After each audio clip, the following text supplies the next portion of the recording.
Yo soy padre del Valle. Y esto es realidad México. Hay secretos que el dinero no puede comprar. Solo puede enterrarlos, hacerlos más profundos, construir muros más altos a su alrededor, muros de mármol, muros de silencio. Hoy no vamos a hablar de crimen en las calles. No vamos a hablar de la violencia que todos ven. Vamos a hablar del horror que se esconde a plena vista, detrás de los portones dorados de las familias más poderosas de México, en el corazón de Monterrey, donde el poder es la única ley, y el apellido es un escudo que desvía la justicia. Esta es la historia de un fantasma, una niña que nunca nació para el mundo, una prisionera en una jaula de oro. Una verdad tan monstruosa que fue escondida durante 30 años. Si crees que la verdad debe salir a la luz, sin importar el precio. Si crees que ninguna víctima debe permanecer invisible, suscríbete. Porque hoy vamos a derribar uno de esos muros, piedra por piedra. La música se intensifica ligeramente y luego se desvanece en un silencio expectante. Todo comenzó con Carmen. Carmen necesitaba un trabajo, no cualquier trabajo, uno bueno, uno que pagara lo suficiente para sacar a su madre de la deuda médica que la ahogaba. Era enfermera, titulada, con experiencia, pero el mercado estaba saturado. Los sueldos eran una ofensa. Y entonces vio el anuncio. Era discreto, publicado en una revista de élite, no en una bolsa de trabajo común. Se solicita cuidadora privada, interna, confidencialidad absoluta, salario excepcional. No había nombre, solo un número de teléfono. Llamó. La voz al otro lado era fría, profesional. Le hicieron preguntas extrañas, no sobre sus habilidades médicas, sino sobre su discreción, sobre su familia, sobre si tenía ataduras en la ciudad. Carmen mintió. Dijo que estaba sola, que era exactamente lo que buscaban. La citaron en una oficina de abogados en el edificio más caro de San Pedro. El abogado no le dio la mano. Solo le deslizó un contrato sobre la mesa de caoba pulida. Familia de la Garza, leyó Carmen. El nombre le heló la sangre. Los de la Garza no eran una familia, eran una dinastía. Dueños de todo, intocables. El contrato era un muro de cláusulas de confidencialidad, amenazas legales veladas en un lenguaje cortés. El sueldo era 5 veces lo que ganaría en el mejor hospital. Firmó. No sabía que estaba firmando su entrada a un infierno privado. No sabía que su trabajo no era cuidar a un enfermo, sino vigilar un secreto. La mansión era un monstruo de piedra blanca y jardines perfectos. El silencio era la primera cosa que notabas. Un silencio denso, pesado, anormal. El aire olía a cloro, a cera para pisos y a una tristeza antigua. Le asignaron el cuidado de la señora Sofía de la Garza, la hija del patriarca. Una mujer de 50 años con la mirada vacía de 100. Sofía no hablaba. Se movía por la casa como una sombra. Se sentaba durante horas mirando un jardín donde nunca se posaba un pájaro. Carmen le tomaba la presión. Le administraba sedantes suaves. Le leía en voz alta. Pero los ojos de Sofía estaban siempre en otro lugar, en otro tiempo, atrapados en un recuerdo que la había roto por dentro. Los primeros días fueron rutina. Desayuno, medicación, silencio. Almuerzo. Paseo por el jardín. Silencio. Cena. Más medicación. Silencio. Pero por la noche, la casa cambiaba. Carmen empezó a oír cosas.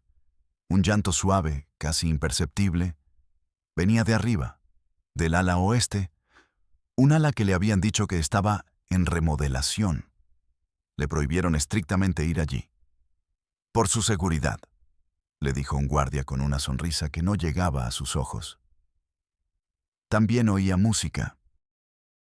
Una melodía de piano, fragmentada, triste, siempre la misma. Se lo mencionó a una de las empleadas de cocina, una mujer mayor con el miedo grabado en el rostro. La mujer palideció. «No oigas nada, niña», le susurró, mirando a todos lados. «Aquí las paredes oyen y castigan». Esa noche, el miedo de Carmen se convirtió en otra cosa. En una necesidad. La necesidad de saber. Esperó a que todos durmieran, a que el silencio de la casa fuera total.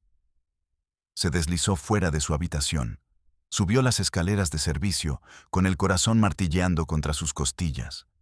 El pasillo del ala oeste estaba oscuro, frío. El polvo cubría los muebles tapados con sábanas blancas, como fantasmas esperando un funeral. Siguió el sonido. El llanto se había detenido, pero la música estaba allí, débil. Venía de la última puerta del pasillo. La puerta no tenía cerradura normal, tenía un cerrojo de alta seguridad. Carmen se acercó. Apoyó la oreja en la madera fría. La música se detuvo y escuchó una voz, un susurro. ¿Hay alguien ahí? La voz de una mujer joven, aterrada.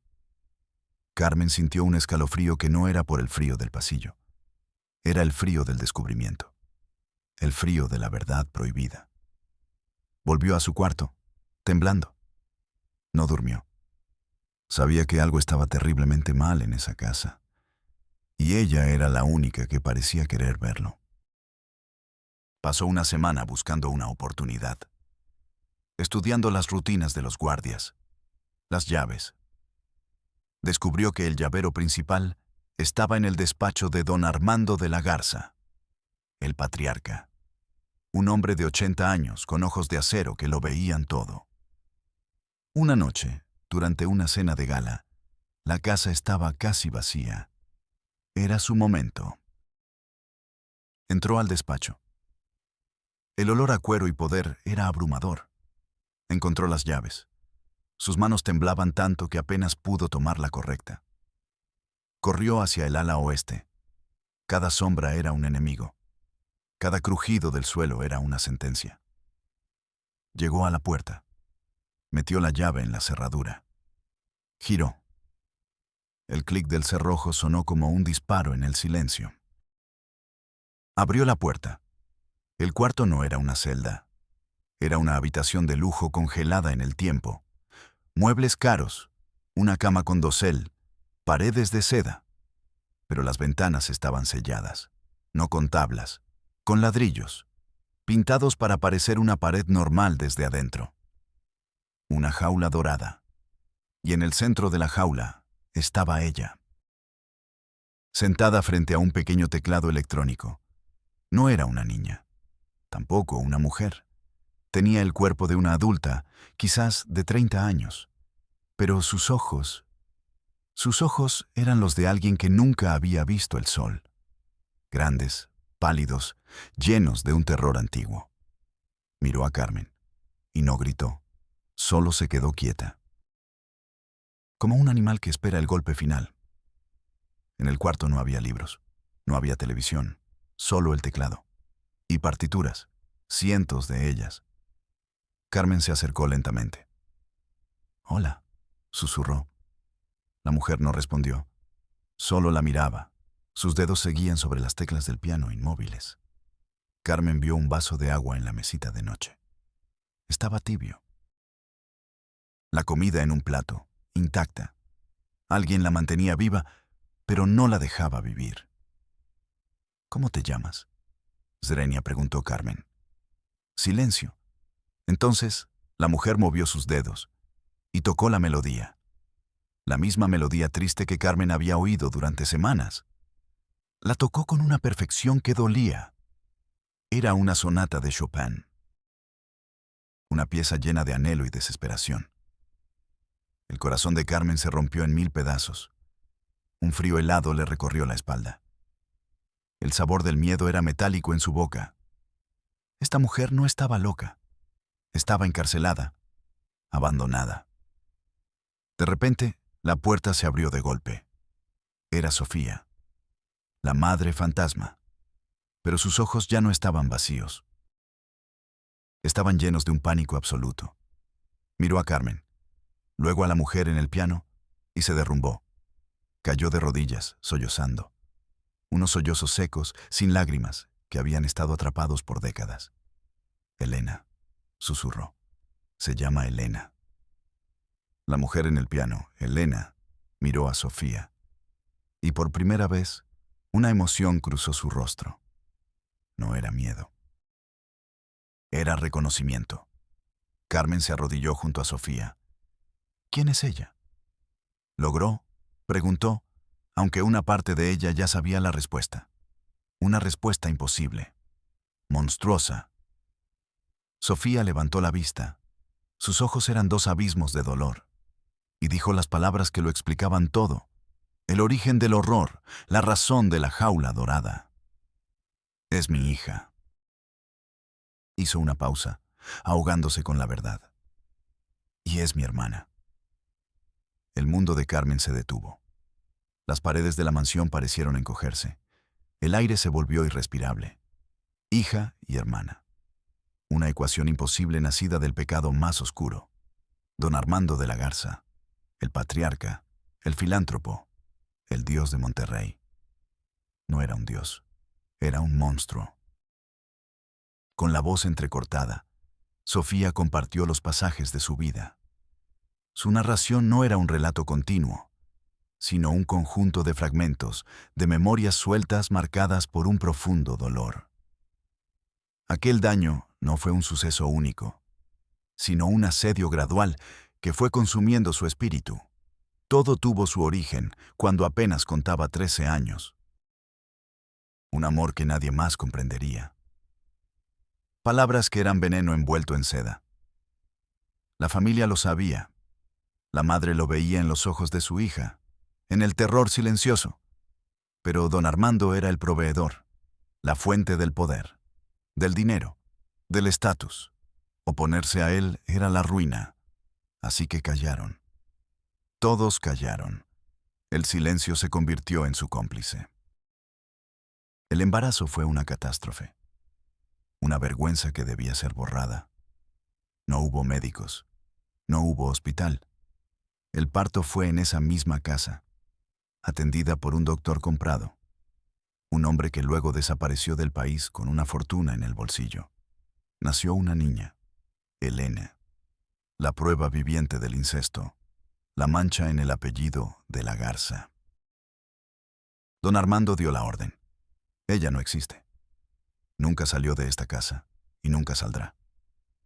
Crearon una prisión para ella, una vida sin mundo, sin sol, sin cielo. Sofía, rota por el trauma y la culpa, se convirtió en su carcelera y su única compañía. Le enseñó a leer. Le enseñó a tocar el piano. El único regalo que pudo darle fue la música. Un lenguaje para expresar el dolor que no tenía palabras. Elena creció en ese cuarto. Sus únicos amigos eran las teclas blancas y negras. Su única ventana al mundo eran las sonatas y los nocturnos. Don Armando nunca la vio. Para él, ella era un error archivado, un problema contenido. Carmen escuchaba y el horror se convertía en una furia fría. Una determinación de acero. «Tenemos que sacarla de aquí», dijo Carmen. Sofía la miró, el terror volviendo a sus ojos. «Nos matará. A las 3». «No si lo hacemos bien», respondió Carmen. «No si pedimos ayuda». Ah, la ayuda. Esa palabra tan simple, tan llena de esperanza. Carmen no sabía que en el mundo de los de la Garza, la palabra ayuda no existía. Solo existían el poder, la influencia y el silencio comprado. Su lucha no acababa de empezar. Estaba a punto de enfrentarse a un monstruo mucho más grande que don Armando. El sistema. Un sistema diseñado para proteger a los poderosos y para aplastar a los que se atreven a desafiarlos. Carmen tomó una foto de Elena con su celular. Una foto borrosa, mal iluminada. Pero era una prueba. Grabó la confesión de Sofía. Temblorosa, rota, pero real. Una noche, mientras la familia dormía, se escabulló de la mansión. No tomó nada, solo las pruebas. Y corrió. Corrió como si el diablo la persiguiera. Lo primero que hizo fue ir a la policía, a una comandancia lejos de San Pedro. Pensó que sería más seguro. Ingenua. El oficial de guardia la escuchó con una paciencia aburrida. Miró la foto. Escuchó un fragmento de la grabación. Su expresión no cambió. «Señorita», dijo, con un bostezo mal disimulado. «¿Se da usted cuenta de a quién está acusando?» «Es don Armando de la Garza», insistió Carmen. «Tiene a su propia hija y nieta encerrada». El oficial suspiró. Se reclinó en su silla, que crujió en protesta. «Mire, la familia de la Garza es un pilar de esta comunidad. Tienen los mejores médicos. Probablemente la señorita que usted vio tiene una condición especial. ¿Y usted es una empleada descontenta?» «No, tengo pruebas». Component Placement, la voz de Carmen era un grito desesperado. «Esto», dijo el oficial, señalando el teléfono de Carmen con un bolígrafo. «No es una prueba, es un chisme. Necesitamos algo sólido. Una denuncia formal de un familiar directo. Vuelva cuando tenga eso». ¿No abrió un expediente? No tomó nota. Solo la despachó. Carmen salió de la estación de policía sintiéndose invisible. El peso del apellido de la Garza era una montaña, y ella era solo una hormiga. El aire frío de la calle la golpeó. Sintió el primer pinchazo de la desesperación. El sistema no quería escuchar. Estaba sordo por diseño. No se rindió. Al día siguiente fue al DIF, el desarrollo integral de la familia. Seguro que ellos la ayudarían. Su trabajo era proteger a los vulnerables. Encontró a una trabajadora social, una mujer llamada Laura. Laura parecía diferente. Escuchó con atención. Sus ojos mostraban empatía. Horror. «Esto es monstruoso», dijo Laura. «Tenemos que actuar, ahora mismo». Carmen sintió una oleada de alivio. Finalmente. Alguien le creía. Laura tomó el teléfono. «Voy a llamar a mi supervisor. Necesito autorización para una visita de emergencia». Carmen esperó, con el corazón lleno de una nueva esperanza. Escuchó la conversación de Laura. «Sí, señor. ¿De la Garza?» «Sí, Armando de la Garza». «Entiendo. Sí, pero la denuncia es muy grave. Incesto. Privación de la libertad». La voz de Laura se fue apagando. Su rostro perdió el color. «Sí, señor. Entiendo. Protocolo, por supuesto. No, no haré nada. Entendido». Colgó el teléfono. No miró a Carmen a los ojos. Miró unos papeles en su escritorio. Su voz era ahora un murmullo monótono, burocrático. «Señorita, lamento informarle que, dado el perfil de la familia, no podemos intervenir sin una orden judicial explícita. La familia cuenta con un equipo médico privado de primer nivel.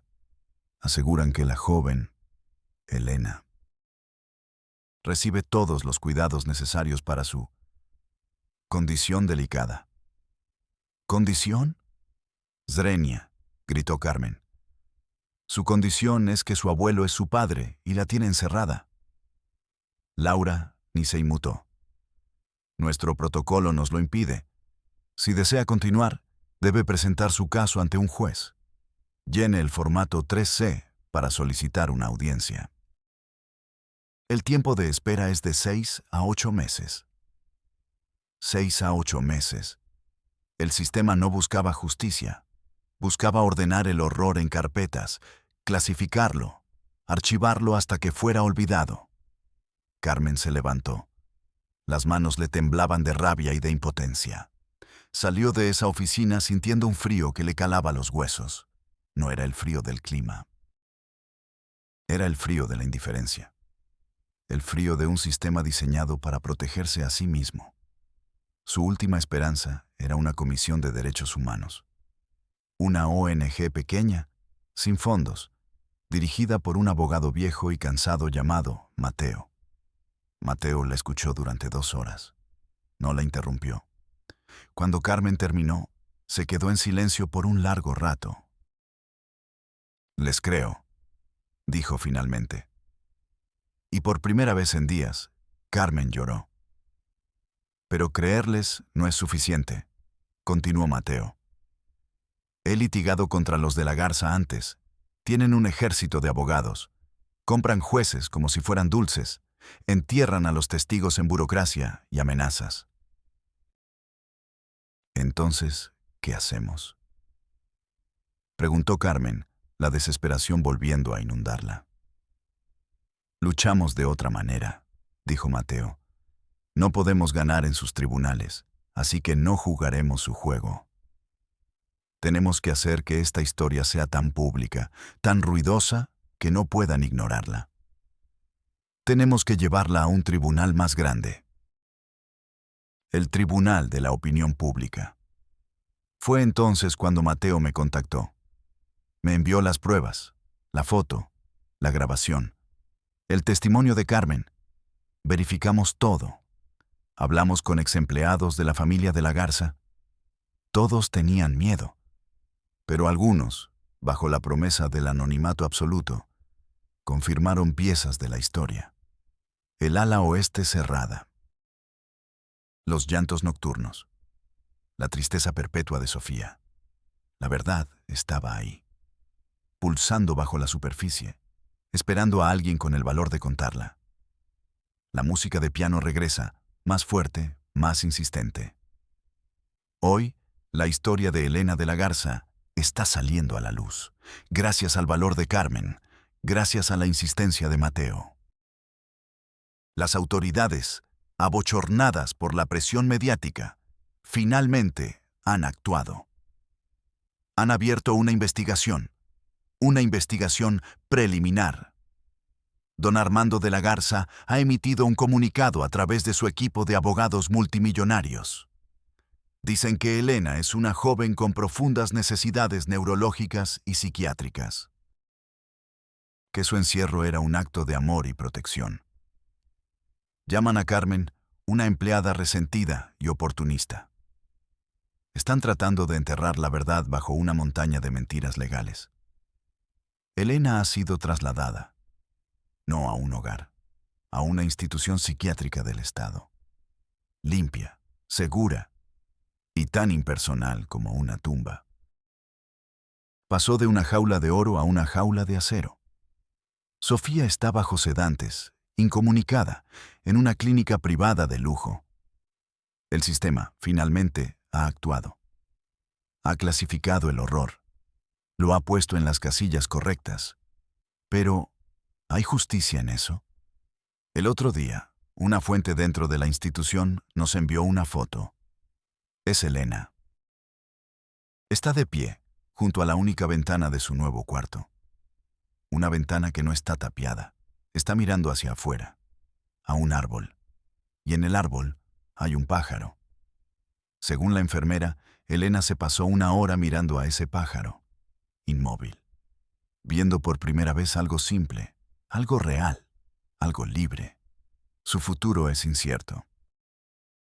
La batalla legal será larga y brutal. Los de la Garza no caerán fácilmente. Pero por primera vez en 30 años, Elena existe. El mundo sabe su nombre. Y a veces, ese es el primer paso. El único que importa. La verdad no siempre nos hace libres. Pero siempre, siempre, debe ser contada. Soy Padre del Valle. Y nos vemos en la próxima Realidad México.